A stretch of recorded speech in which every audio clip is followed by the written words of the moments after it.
Carla M, aka Mrs. Let Me Put You On. Today, I am putting y'all on to something so very special to me. One of the biggest, the boldest, and the brightest. My mom, aka Ma, as I call her, Mom Dukes. Previously, we introduced y'all to our holiday edition of A Mother's Love. Today, I'm introducing y'all to a Mother's Day edition, then versus now. My mom had me at 35, so I'm taking y'all back to the journey of being raised by a woman in her mid-30s. The wisdom, the patience, the guidance, and the extra love I felt she was able to provide me based on giving me life in her mid-30s. Come with me to take y'all back from the beginning of her journey to where we're at today as mother and daughter. The then and now Mother's Day edition with myself, Miss Carla M. Let me put y'all on. Hey, Mom. Hey. Welcome back to the Carla M set. Wow, I'm loving it. 3 years, I'm loving it. 3 years. We previously did a holiday special back in 2022, and we basically did a holiday edition of A Mother's Love, taking me through the journey of her motherhood with me. Today, I want to open up and reflect on the fun parts of our relationship, the just day-to-day lifestyle part of our relationship, how we kick it, how we talk, girl talk, and just have real conversation. Mm-hmm. So are you ready, Mom? Yes, I am. So my mom is 35 years older than me. She had me at 35. So that's a big age gap, a few generations in between that. And I thought it would be great for this Mother's Day special to identify the difference in generations from then till now. So I think that made her the mother she is today, with stability, wisdom, love, and patience, that 35-year gap. And I just want to take them through the journey of then to now, this generation versus yours. That's okay? That's fine. All right, so we're going to kick off with childhood. What was your childhood like? What was your teenage years like? Take me through that journey. Whoa. My childhood, what age are you talking from? I would say, let's do teenage years. Oh, my teenage years? Yes. What was it like being a teenager? What was it like hanging out? Going out, like my generation, you know, we get lit. You see me get dressed, face beat, flyers outfits, Louis, Gucci, edges slick, like Don Julio, Moet.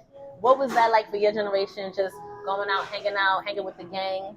My generation was buckleback pants, okay, marshmallow shoes. What is those? Buckleback pants were like they're coming back now with the bell bottom. They were called bucklebacks, and you had the buckle in the back of the pants. The marshmallow shoes were marshmallow, thick soles. That's what we wore basically in our generation. And also the croc tops. Okay. We did do the croc tops. And we partied, but it was a lot of shooting and fighting when we did our thing back in the day. I have to put this in to where when I got into middle school, it was a trying time for me. I got involved with the wrong crowd. And that kind of like messed me up from getting into the high school I applied for. So my generation was about the in crowd. You want to be with the in crowd. Want to be down. We call that the mix, pretty much. We call it, like you said, you want to be down.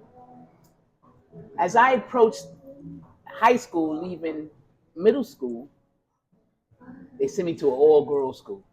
Oh boy, what a journey.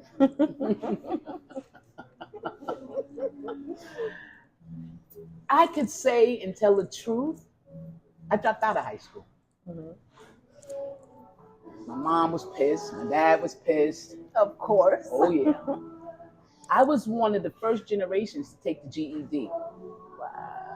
which was very hard, but I passed it the first go around. Nice. And that made me feel like I wasn't stupid. I wasn't dumb. I did know something. Yeah. You'll drink that Don Julio, the Moet, the Moet, Casamigos. For me, Smirnoff. Oh boy, we battle about Smirnoff all the time. Smirnoff back in the day would make me want to fight. So why are you drinking it now? Because it's 20 times distilled now. Whatever they had back in the day, it don't just make me want to fight.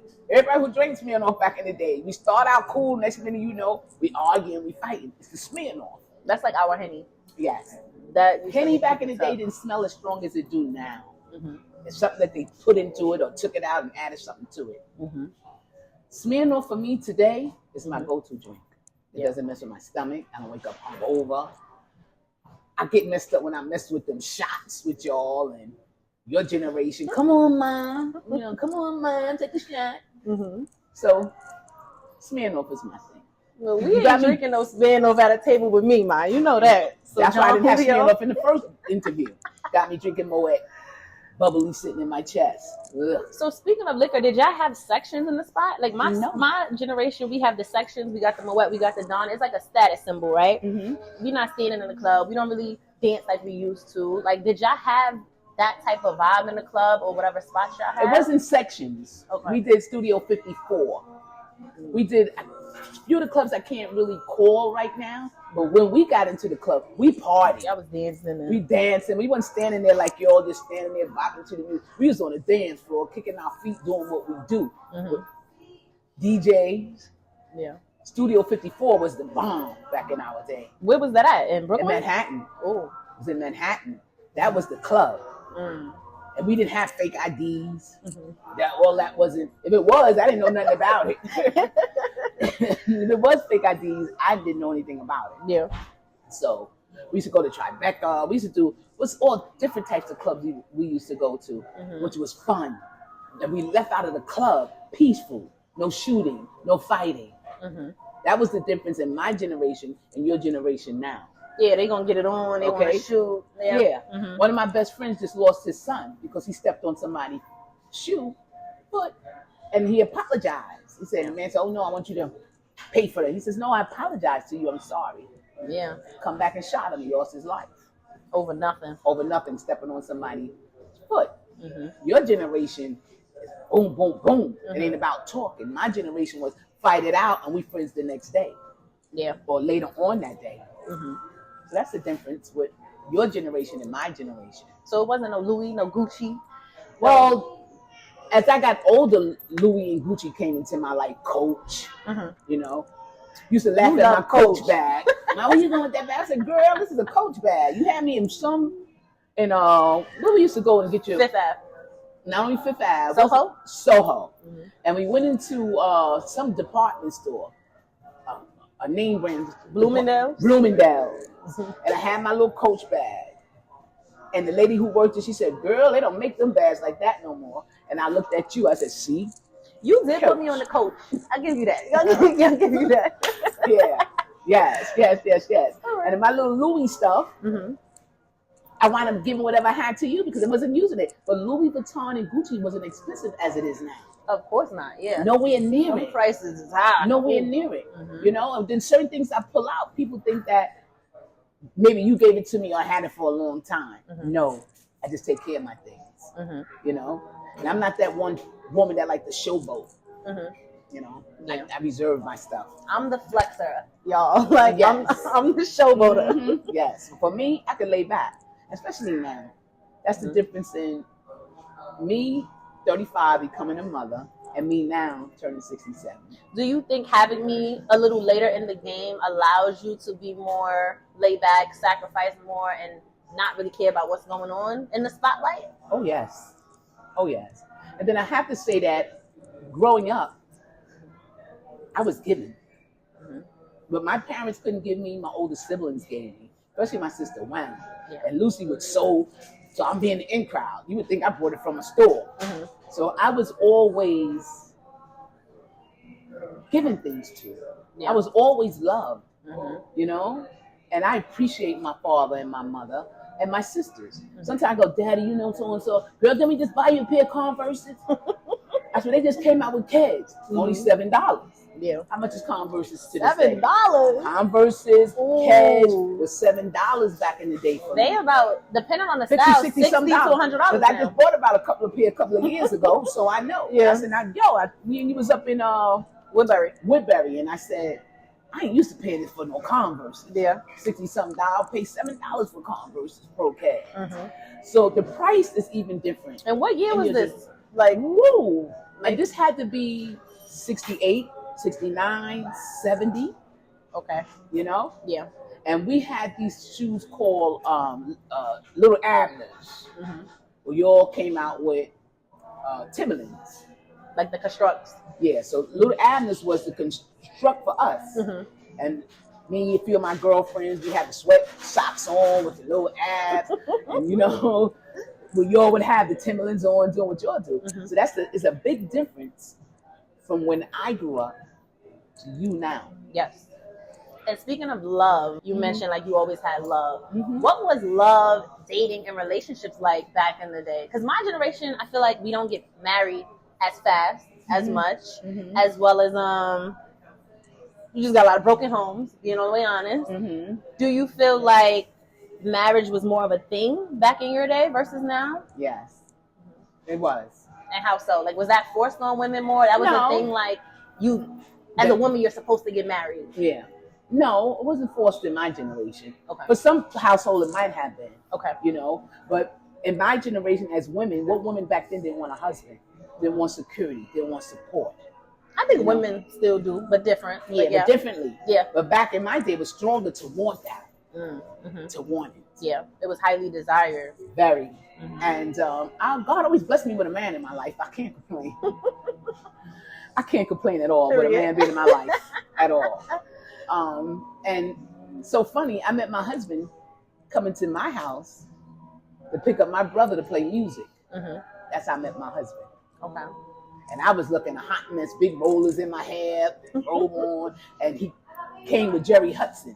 I would never forget this. And he banging on the door, Jerry Hudson banging. I said, who is it? I opened the door.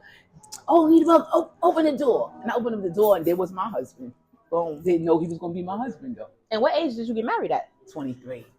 Do you feel like that's early? Would you have did it differently from then to what you know now? Oh, yes. Oh, yes. Why? Because I would want to explore like you did. I didn't hold you back. I was outside, y'all. Yeah, I wanted to, you went on your trips to DR, you did whatever you wanted to do. Me and my crew, we weren't thinking about getting on no plane, going to DR and doing this and doing that. That's why I never stopped you, because you always confided in me what you wanted to do. And my thing was, let me know when you get there, da-da-da-da-da. Yeah. But for us, it was about getting a husband. And I got to say this. Out of 896 Summer Project, I was the third one to get a husband. Oh, period, Paul. Period. Yeah, well, hello. My two sisters were already married. And then out of my generation, I was the third to get a husband. So with me being 31, turning 32, do you feel like I should be married at this point in my life? No. I want to explore. But I do want you to get married. And like I always instilled in you. Yeah, you want the ring. I said get the Social Security number. That too. Get that Social Security number. Always. You know? But I want you to feel what I felt as being a wife. I want you to feel as I felt as being a mom. But I wouldn't tell you to rush into it. No. Because you have to learn one another. Trust takes years. Trust takes a lot of years. It takes a second for the relationship to go back. These men today be breaking the trust, but that's a whole other story. But you know what? You got to build that with him. You got to make it work. You both got to make it work. Marriage ain't easy. Relationship ain't easy. I tell you that right now. Yeah. It's you not always easy. Told me that too. It's not an and easy you always thing. told me love don't hurt either. I remember that. Love don't hurt. And I also tell you, you can't take the dick to the ATM machine and get money. That's another thing I always told you. So you gotta make sure you got your own. Yeah. Always got to make sure you got your own. And then you have to open up and share with one another. Don't go to bed mad at one another, because you don't know. He could have a heart attack in his sleep and y'all went to bed mad at each other. Yeah. Communicate. Do you feel like my generation gives up on love quicker? No, I feel some of the women in your generation just stupid. I'm keeping What it about real. the men too, though? The men too. You know, because when the men get something good, they don't know how to appreciate it. But then sometimes the man can appreciate it. Then your women start with the bonnets on your head, not taking a shower. You know, I mean, some of them look terrible. You know, the man don't want to come home from work and you looking the same way he did when he left. She ain't talking about me. No, I'm not saying that. I'm just giving it because I see it, and you told me to give it real, so I'm giving it real. No, I appreciate it. Yeah, you know, sliding around in their slippers. You know, you home with the baby. You know, one thing I did with you: shower, dressed you, put on house clothes. You always told me get up, take a shower, even in the house. And then when I started dating and getting in relationships, she always told me, don't sleep with that bonnet on your head every night. Don't walk around in the house with that bonnet. You know, get up, take that shower, smell good. Put some sexy clothes on. Yeah, like, you know, because you want to keep him. And that's why a lot of women wind up losing them. And they start looking a different way. Yeah. Because, I'm going home to her. She got that bonnet on her head. The baby gonna be crying. You know, so you got to you got to make it right. You know? Yeah. I used to bathe you, whatever, feed you, burp you. So by the time your father did come home, you was asleep. We had a little me time. Oh, Lord. You know? Not that kind of me time. You know, so you could tell me about his day and whatnot. Things like that. I just always say, take care of you. Yeah. Because ain't nobody going to take care of you like you going to take care of you. That's a fact. Okay? Yeah. That man may come into your life. You may get that twinkle of love and whatnot, everything going strong. Take care of you. Yeah. You always told me that. Self-love. That's the best love. That's number one. It's a priority. Yeah. All the time. Yes. And I think you set a great example of how you loved me. Daddy too. Like, y'all put me on a pedestal to show me what love is through y'all, what real love don't is. hurt. And I always feel like my parents would never leave me hanging, so I ain't gonna deal with nobody that's gonna leave me hanging. So thank you for that. Yeah, you're much welcome. And speaking of parenting, what did you do differently than past generations of parenting with raising me, and why? Well, I focus more on being a mom. And I wanted to give you more attention. I wanted to stay focused on you. I didn't want you to slip through the cracks like I did in middle school. I slipped through them. Yeah. You know, and I caused my mom a little heartache. I know I did. Yeah. Running with the wrong crowd, playing hooky. And playing hooky back in my day was cool. I just never played hooky in my house. You know, some of them would do a hooky party. Oh, you ain't doing a hooky party in my house. My father would never come home and catch you all in my house partying. Yeah. But to get back to what you asked, I just wanted to be different. I want to be a different special mom. And I think you communicated more than the stereotype of past generations, right? Like, from what I just know and hear with past generations, they didn't give their children that wiggle room of being open, being communicative. If you get in trouble, it's just like, go to your room, or silent treatment, or go in the corner. But versus with me and you, we had dialogue. We spoke. You gave me a chance to have the floor of like, what went wrong? How can we fix it? How do we move forward? Yes. And I think that was also just a different tone you set than past generations. Yes, because my parents would say, I don't want to hear it. I don't want to hear it. You're always into something. I don't want to hear it. You know? And one time Grandma had to come up to school for me because I had a fight. And I told her what happened. She said, you always into something. I said, well, Mom, this time I wasn't wrong. I'm not wrong. I got to defend myself. I'm short. And then, you know, I have all this weight on me. So it was like, I'm tired of coming to that school. But when she got up there and she seen how big this girl was, she said, oh, I ain't mad at you.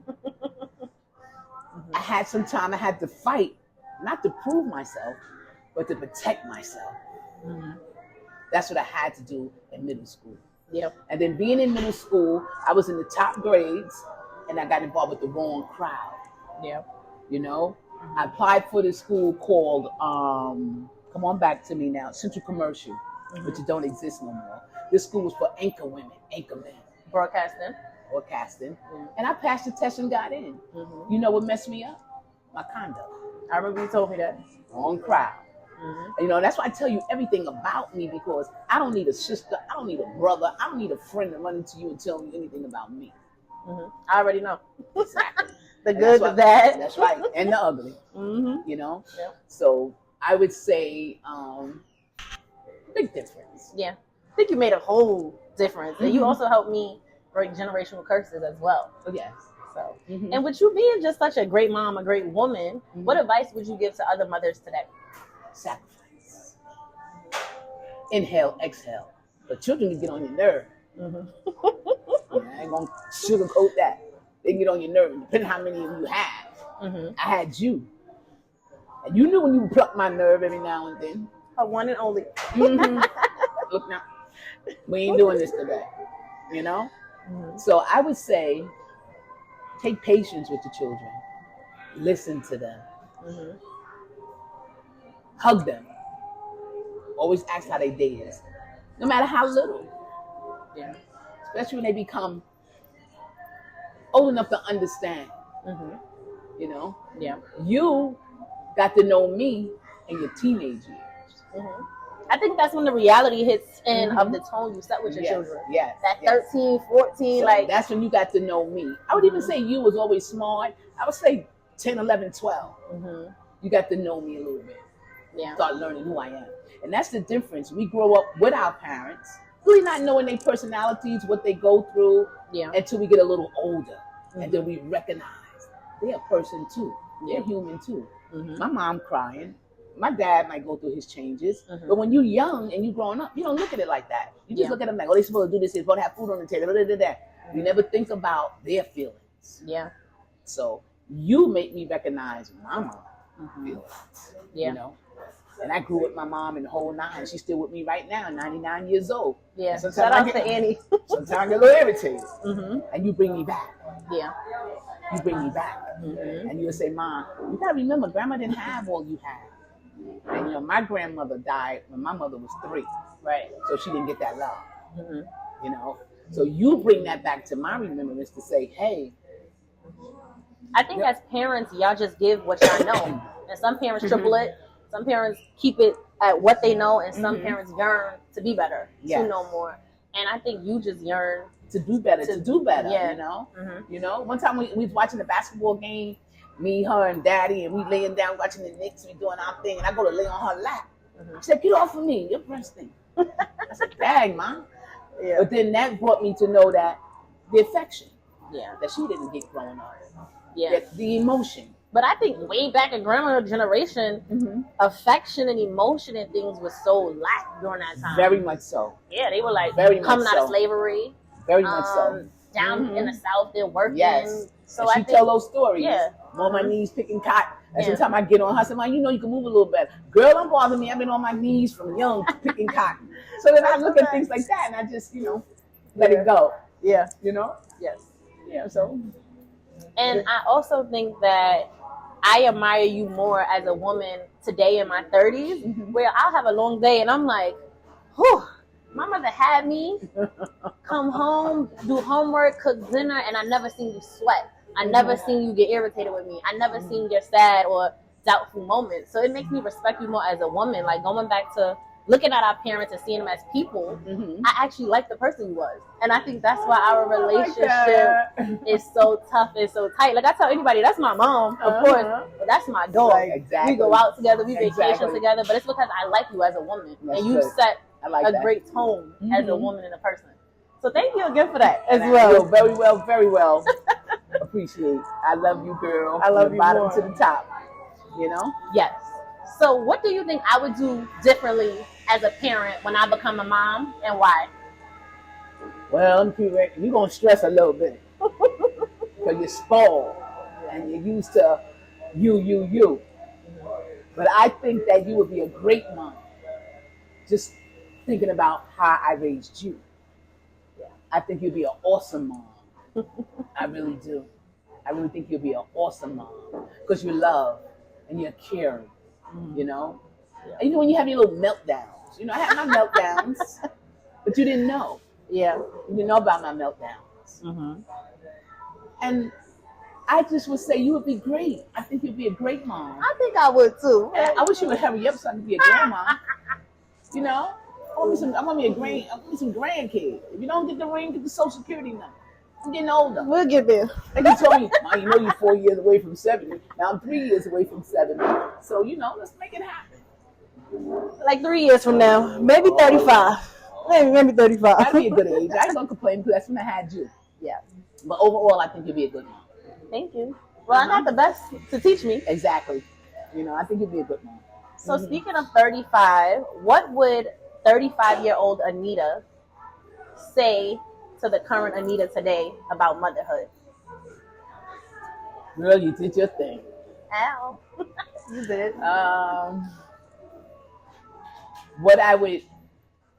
The difference would be now in me, no yelling. You know how you should say to me, Mom, you don't have to yell, stop yelling. Mm-hmm. You know? Yeah. That would be one thing I would correct. Mm-hmm. The yelling. Yeah. Two, I didn't really have too much to complain about being a mom. You did a great job. Besides the yelling. I had no, and then once you told me that, I never told you who you talking to. Don't say that. Yeah, it was an open floor. It was an open floor. I always let you correct me. Yeah. You corrected me, made me the mom who I wound up being. Yeah. And who I am today. Mm-hmm. I never told you, I don't want to hear that. Who you think you're talking to? I listened to you. Mm-hmm. So listening to you correct me made me better. And you always told me the key to life is to listen. And listen. And I always took that with me. Okay. So why I'm going to tell you that and don't listen to you? Yeah. So I had to listen to you. Mm-hmm. And I had to correct myself. Yep. And that's what I did. And speaking of listening, what was y'all communication like back in the day with technology, right? So I know y'all didn't have the cell phones we do now, the iPhones. Y'all had like beepers, pay phones. Mm-hmm. What was that like, communication with your friends and reaching out to parents and family? If you didn't have a phone in your house, you was in trouble. You had to go outside to the telephone booth and make a telephone call. That wasn't it. That wasn't it. No. So my parents, we always had a phone. Mm-hmm. As far as technology, we didn't have all of that. Mm-hmm. So when it came your way, I made sure you had it. Mm-hmm. Even on my job, and I started in NYPD in 1987. Mm-hmm. We didn't have computers like we have now. Yeah. Everything was typed. Mm-hmm. Yeah, typewriters. We had typewriters and things like that. Computers came later on down the road with NYPD. So how did y'all listen to like music? Well, we had music. Mm-hmm. We always had a record player, especially my brother Joseph. We started out with music with Wilma and Lucy, mainly Lucy. My sister Lucy, she loved music, and Joseph picked it up, the music. My brother Joseph, and my father seen how we love music, so he brought us a stereo. Okay. And then little amplifiers. Mm-hmm. Nothing like now with get the music on the phone, the Apple Music, Spotify. None of that. Yeah. That's when I first started getting into technology. I was so happy that you knew it because I was 100% lost. Mm-hmm. Yeah. Technology for me is a little frightening because you know I'm going down here and pay my bill. She still goes to the place, the companies, and pay her bills, y'all. Pay my bill. I'd be like, girl, if you don't get on this app, pay it online. Get on the app. And what experience did I experience? I paid Brooklyn Union Gas. They just now taking the money. We did it online April the 7th around that time. Look what time it is. They playing with my money. Well, sometimes it can be time consuming depending on the banks as well as the specific company. But you're wasting a trip going down. I'm not wasting a trip going down there because you know why? At my age, it gives you something to do. Mm-hmm. So when I get downtown and I find me a good parking space, I pay my bill and I walk around. This one time I stopped in Junior's and had me a drink at the bar. You meet somebody, communicate with, and that's what I do. So I don't mind, going to pay my bill because it gives me something to do. Now you got me paying the cell phone on the bill on the line. I want to make sure these people got my money. Yeah, they're gonna get the money, Ma. I tell you this all the time. Girl, let me take a sip. I'll take one too. Please do. So what is something I use daily now that y'all didn't have back in the day? Technology. They have beepers. I didn't like a beeper because to me, beepers were for men. I didn't know man chirping me, beep, beep, beep, and a beeper on my side. I didn't like the beepers for myself. So if you couldn't get in touch with me in my home or at my job, it wasn't meant to be. Yeah. She's still like that now, y'all. Yeah. So cell phone and all. Yeah. I didn't like the beeper thing. Okay. It wasn't ladylike. Mm-hmm. I didn't like it at all. You always said that. I didn't like the beepers at all. Okay. And we had no technology but a beeper. And then the first cell phone made it look as big as this napkin holder. So big looking. And I didn't like them either. Yeah. And my first cell phone you fell in school, in daycare. Yep. And I took you back for a checkup, and they were in Woodhall advertising the phone. Mm-hmm. And that's when I got the phone. The phone I have, you're going to be 32. The phone is 30 years old. My number is 30 years old. It never changed. Mm-hmm. And then when you got old enough to be responsible for a phone, I got you a phone. And I had that same number since I was like 8 years old. Yep. Third or fourth grade. Third grade. Yeah. Longevity. Same number. I'm not changing it till I get married. I always say that. that. Don't even change that thing. You never get rid of your old for something new. That can work in different ways. Yes, you just got to hold on. What do you admire about my generation? The get up and go. Mm-hmm. The way y'all dress. The way y'all do your thing. And you're so open-minded. And like Prima, like I throw him in here. I'm proud of him. Shout out to the cameraman. Yes. I seen you grow, develop. Yeah. Good spirit. Mm-hmm.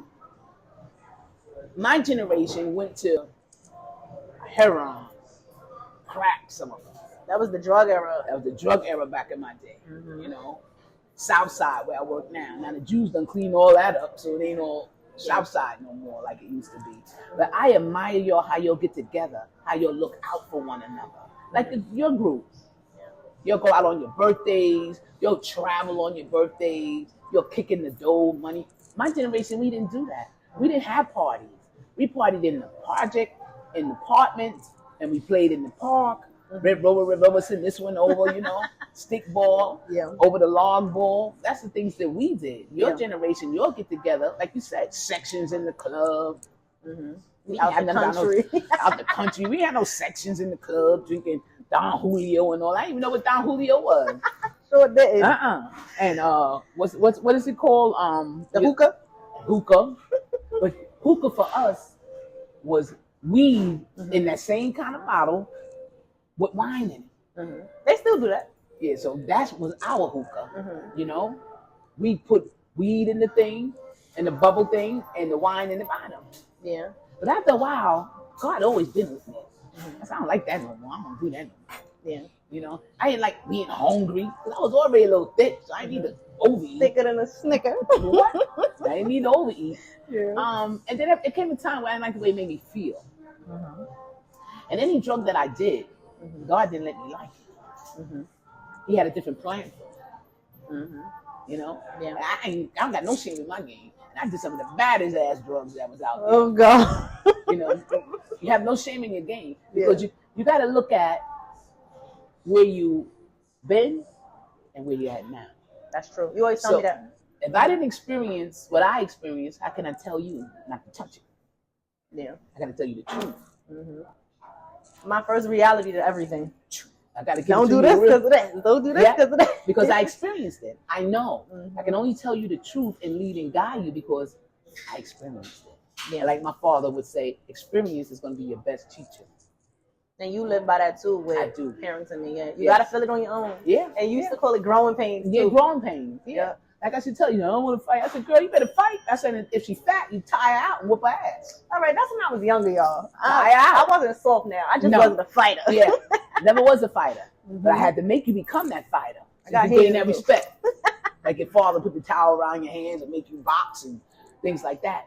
Sometimes you have to defend yourself. Yeah. But I think because y'all gave me such a soft life growing up, I wasn't one of them girls. Like how they say now, I'm in my soft girl era. I've always been in my soft girl era as an only child. Just y'all giving me everything y'all gave me, being fly, hair done. I had the best of the best. So I didn't have no reason to fight. So when these girls, but some of the girls, you won't have to have the reason. But some of the girls, but I had to learn that. I think I really learned that in junior high school. Like, it's a cold world. Like, yes, and you gotta get them hands going. I said you better be careful because you're pretty, you're dressing fly. You got the little boys looking at you, And some girls don't have that, so right away they envy you. Yeah. So they're gonna find some way to pick a little something with you. But you went through. Yeah. And that's how I learned how girls and women are. Like, and I told you, what was my thing telling you? Don't hang around. Too many a whole women. lot of women. Yep. Did I tell you that? Yep. And you listen. I said, you're going to find a friend that you can confide in, have fun with, get drunk together, whatever, experience whatever together. Yep. But not with a lot of women. That's my thing right now. You know? Yep. I don't pal around a lot of women. You don't. And mostly my home, I hung with a lot of homeboys. Yeah. And I would never forget when Fish told me, God bless his soul, he said, Bug, take care of yourself. You're the only diehard girl we got left. Yeah. I didn't even realize that those that I hung out with had done passed away. Yep. That's, you know what, let me take care of myself. And then when I became a mom, I had to take care of myself even more. Yeah. You know? And I gotta say, you have been such a gem to me. You have been such a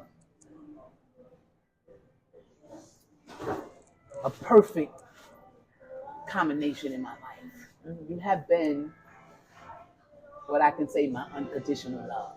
No. Yeah. I never felt love the way I feel having you. And you are mine too. You know, I don't have kids, I'm not married and certain things, That'll but change. I feel like I know you're always going to be there. Something's happening, my mother's going to come running. Even if it's good, bad, like you're in my corner. And I just feel like, I don't know if I'm ever going to find it. You will. But you know what? You got to be willing to give it. You got to be willing to give it. You always tell me that. Yeah, you got to be willing to give it. It's a two-way street. Obstacles going to come. Relationship is not always perfect. Nobody's perfect. Nothing in this world is perfect but God. Amen. If you ain't following him 100%, you ain't going to be perfect. I ain't perfect. Yeah. But believe me or not, I cry to him every morning and every night. Yeah. And look at me. He said, don't drink. He didn't say you can't drink. He said, don't get drunk. You feel me? Yeah. But you're going to have those moments in a relationship. Believe me when I tell you. But it's up to you to say, hey, let's talk this out. Yeah. Let's don't go to bed mad at each other. What can we do to fix it? That's a fact. Yeah. I'm getting there now. With the things I've learned from past relationships to where I'm at now, I definitely have a better understanding of that. And that comes with growing. Yes, it does. With the right person. Yes. So when you get that right person, he ain't going to get on your nerve. Like, you don't get on his nerve. It's human to get on each other's nerve. Yeah. But you got to stay in that circle, stay in that communication with each other, and you got to keep the family members out. Like, I'm one of them you're going to have to keep out. But certain things you ain't going to be able to tell me. Because I tell you everything. Yeah. And I say when I'm in a relationship, again, I can't tell you everything. But if it's bad, you better tell me. Of course I will. All right. But other things that you can handle on your own, unless you feel like you want to share it with me, my heart is always open. You have to stay in that circle together. You got to keep your family members out. You got to keep friends out. Because people on the outside looking in might feel you're too happy. Your relationships is too good. Yeah. So you never know who is thinking what and feeling what. Feeling what? Towards you, toward whoever you decide to lock in with. You know? You never know what he has on the outside. Never know. That's a fact. So you got to open up. So we spoke about what you admire about my generation. I know one thing you don't admire, how we dress. Ooh, Jesus. So tell me about how you feel about how women dress today. Because I know we always conversate, and I dress certain ways where you don't really always agree with. Yeah. So tell me what you feel about the dressing of today. I would say sometimes it's too much. And, you know, I'll correct you in a minute. Where you going with that, little girl? What are you doing with that? You're showing too much. Leave the imagination to the man. Sometimes you can't reveal everything, you know? Let him vision it without already seeing it. Well, you ain't seeing in the booth for real. You know, you'll be out there with the puff. And then some of these thick girls, no, in your generation, they just let it go. They just let it flop out there. And all the time, it don't look good. My generation, like I said, we wore the crop tops. We wasn't with the push-up bras and certain things. We did the little shorts, but we wasn't doing the poom-poom shorts with half your cheeks hanging out your butt. We wasn't doing all of that. But your generation seems to don't care. They just, you know, I'm free. We're very open. We're an open generation, Very like open. you said. Sometimes Very too open. Yes. And we have social media now. Yes. Just a different lifestyle in a sense now. I would say kind of, you have to tone it down some. Because look at the younger generation behind you, behind your generation. 9, 10, 11 want to dress like that. Those shows on TV, everything hanging out, all the false hair. I went to drop the car off. I ain't worrying about that. You looking good, girl. You looking good. But I went to go drop the car off to the mechanic. And these young girls were in high school. I would have never seen you to school like that. You would have never walked out my house like that. Push open bra, titties out, belly out, tight pants. So I said to the guy who was working on my car, I said, is there a school around here? He was like, yes, right down the block. I said, wow, and they dress him like this? And he was like, that's nothing. He said, you have to see it to really believe it. Some of it is too much for the generation younger than you. And I agree. Sometimes for my generation, it's too much. Even though I dress certain ways, certain sexy ways, I do have a line. Because I think about what you say. Leave the imagination to the men. And outside of that, my self-respect. Yes. Now, I'm always going to be a little sexy. The body going to be bodying. But sometimes you got it to be that way. Too much. So I do agree with that. Yes. But you got that body, girl. Period. You do. The body. One thing your father and I, we blessed you. Y'all did. Y'all did your thing. Yes, we did. No doubt. Now, I want to bring this full circle. Do you see yourself in me, and how? Yes, I do. I see the beauty in you. I see that glow in you, that smile in you. You got that smile and that glow from me. Yeah, you look at your father. Yes, you do. You gravitated to my knowledge. As a woman? Yeah. You listen to me. And never stop listening to me, no matter how old you get. As long as I'm on this earth, you listen to me. Because like I told you in the first interview, I can always see what you can't see. And no matter how far we are, what distance we are, what you're doing, I feel you. All the time. I feel it. I said, something wrong. Let me call her. And you go, how you know? You're me. You're going to have that same relationship with your child. Yeah. No doubt. I see your smarts in my smarts in you, and I see your attitude. They come out. Yeah, they do come out. And you correct mine, and I ain't mad at it. I'm not mad at you correcting my attitude because you correcting me helps me. And like one time we were doing something, we were somewhere, and I said something. She said, "Now why you say that?"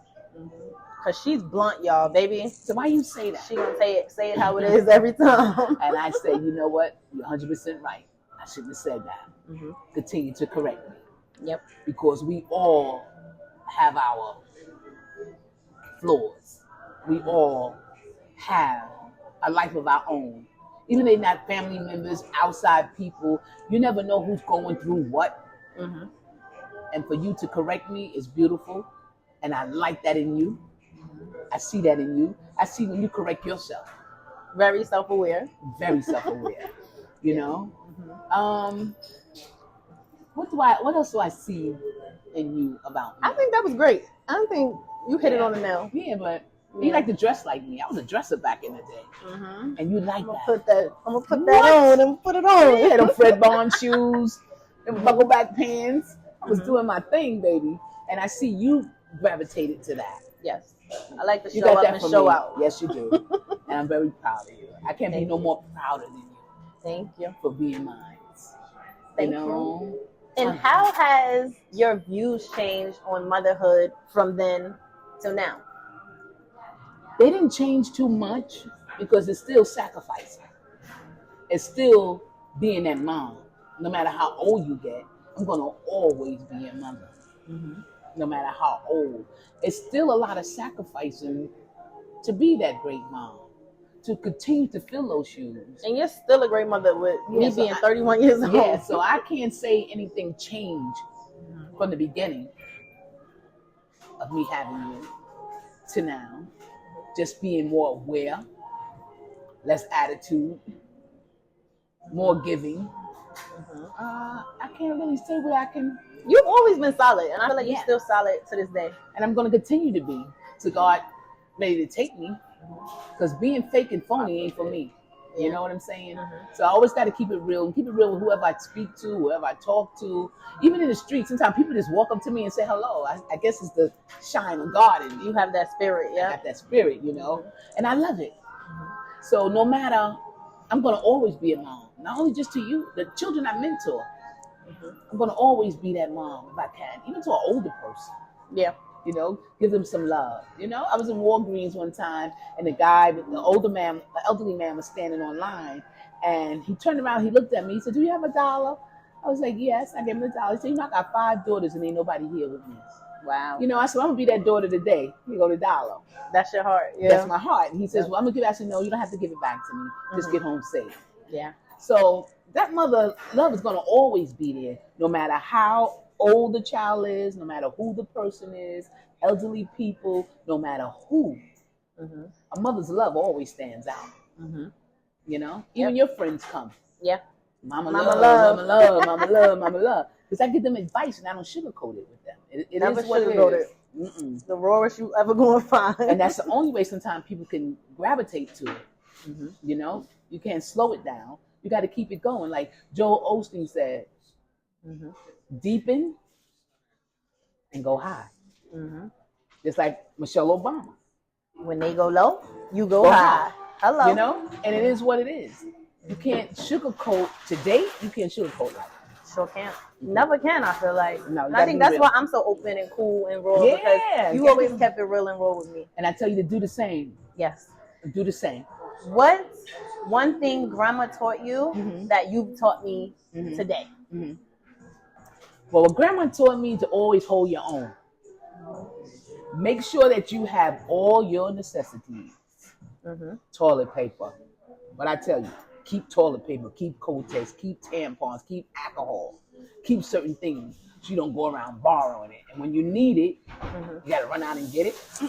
Always have that back stuff. Yeah. Always have it. Always have it. She also taught me to stand. She said, you have to stand. Stand on your own. Especially after we bought the house and the family members was treating me all kind of crazy ways. And you said to me, "Ma, F your family. I want my mom back." I was like 15 years old. I want that brightness back in your eyes. I want that smile back. So after you said that to me, I got back on my game. It hurted me, when we going through what I was going through with my family. Because I was always there for them. So I felt they should have been here for me. For you. But you snapped me out of it. Right out of it. Right out of it. I want my mom back. Yep. So, and I see you quick to snap out. And I don't stay nowhere that ain't good for me too long. And I noticed that you do that. Snap right out. Yeah. So my mom taught me that. Snap out of it, stand, and go to God for yourself. Yes. So as I tell you, snap out of it and go to God for yourself. And I do realize and see you praying more. I am.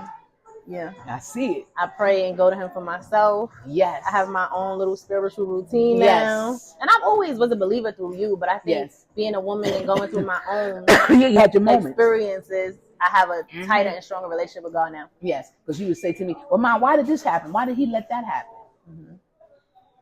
God has control. And God does things for reasons. Yep. And God will put something in front of you. It's up to you to see it. Yeah. So that's one thing I'm happy that you instilled. I instilled from my mom into me praying. Now you're praying. Yeah. So that's the beautiful thing for me. Beautiful. Yeah. I love you. Love you more. Yeah. And I think I said all of that to say this. I think we've had a great journey these past 31, almost 32 years. Yes. The highs, the lows, more highs than lows. But thank you for always being a part of my journey. Oh yeah. Thank you for always being willing to grow with me. And I think we're at now, we're at our best, in my opinion, right? What makes you proud when you look at us from then till now? Everything. I can't complain about our journey. Because in our journey, and as you got older, you never kept me out of your journey. Yeah. You know, you got children that keep their parents out of their journey, keep them out of their lives. You kept me in your journey. You helped me travel in my journey. I say we just got to keep doing what we're doing. Yes. And keep a positive journey together. Amen. No matter what. The journey is ours to continue to achieve. Yes. No matter how old I get,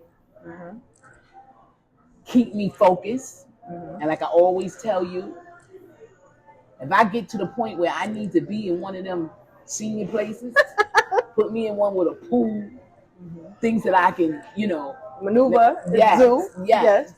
As long as God keep me able for generation after generation, you just be there for me. Always will. Give me what I need. Like I tell you, want to give me this big old retirement plan. Give me a walking tub. That's all you've been saying for the last 10 years. Give me a walking tub, girlfriend. You grow with me as I grow older, and I know and I'm praying that you start your own family. Yes. I am one day. You'll be a grandma one day. I need to see it. I want to be around to see it, and just keep going strong. You'll always be a part of my journey, Mom. Yeah. I need you. Like, literally, when something's going good, when it's going great, when it's going bad, I'm like, I got to call my mom. Yes. We talk like 4, 5, 6 times a day. Yes. We talk sometimes to where, all right, baby girl, I'm going to sleep. You hear my voice. Ma, you listening to me? Yeah. But it's a good thing. Yes. It's a good thing. Well, and I love you, and I want you to keep doing what you're doing. And what did your father tell you to be? That boss. There you go. Yeah. Never forget what he said to you. Peachy, be that boss. Be that boss. And I am, and I will. Yes. Bigger and better. Keep doing it. Keep doing it. Because God got you, and I got you. And I always got you. Yes, I love you. I love you to the depths. Love you more. Yes. Well, there y'all have it. The then and now Mother's Day edition with me, your girl, Miss Carla M, a.k.a. Mrs. Let Me Put You On.